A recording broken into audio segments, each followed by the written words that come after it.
The Sniper is a film noir from 1952. Arthur Franz plays a disturbed man with a deep-seated hatred for women. He has a history of violence towards them and can't seem to get his anger under control. After he gets his hands on a rifle, he uses it to murder women whom he feels aroused by. Disturbed by the brutality of these murders, the police embark on a crusade to bring him to justice. Now, just from that description alone, this probably sounds stale to you. A serial killer murdering innocent/beautiful women? That sounds like every horror movie/thriller made in the last 30 years. But not only was this one of the first movies to depict a story like this, but it was the first to delve into the psychology of a troubled mind, specifically that of a serial killer. Husband and wife screenwriting team Edward and Edna Anhalt did lots of research before writing the screenplay. They felt the more realism they could inject into the script, the more thrilling it would be. Now, a lot of the psychology in the film is outdated simply because we've come a long way in the last 70 years, but it's still a fascinating watch. This easily could have become an exploitative B-movie with little to no substance, but honestly, there's a lot here to dissect. Franz is presented less like an unstable psychopath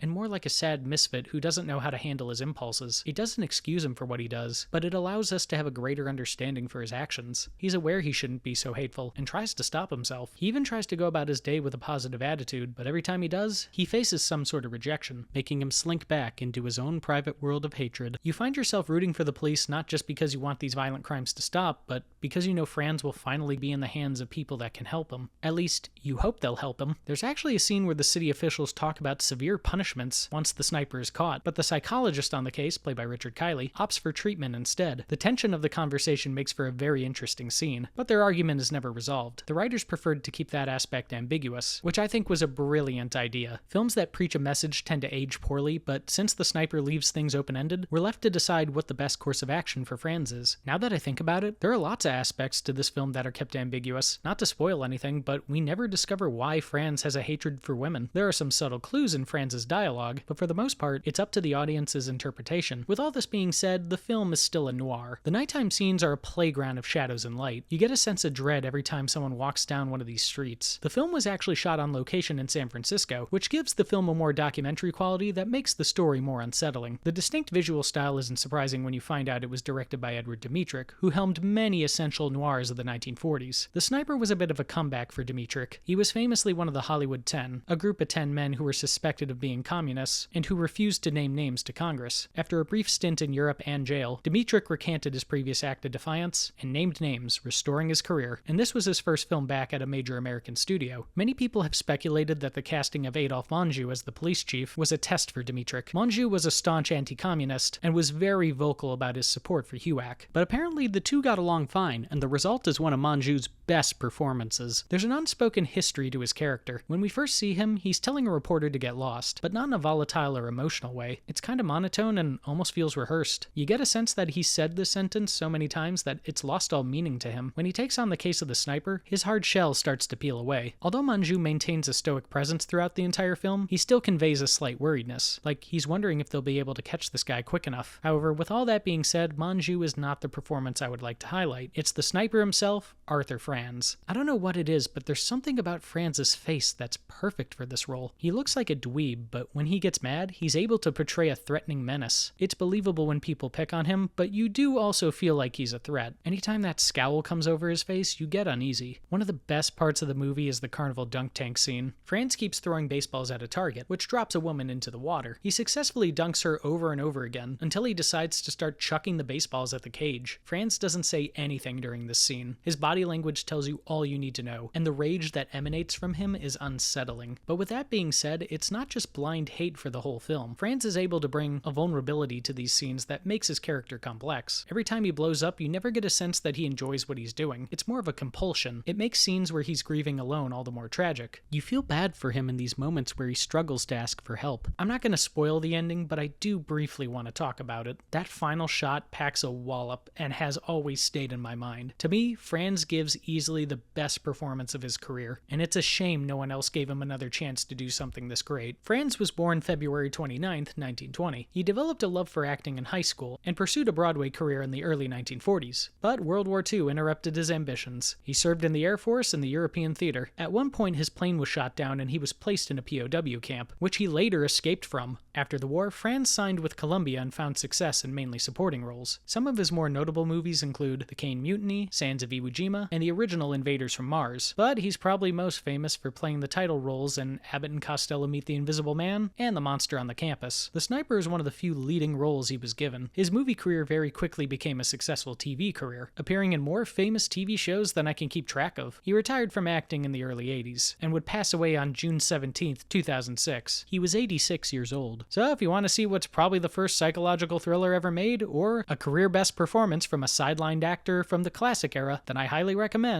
The Sniper.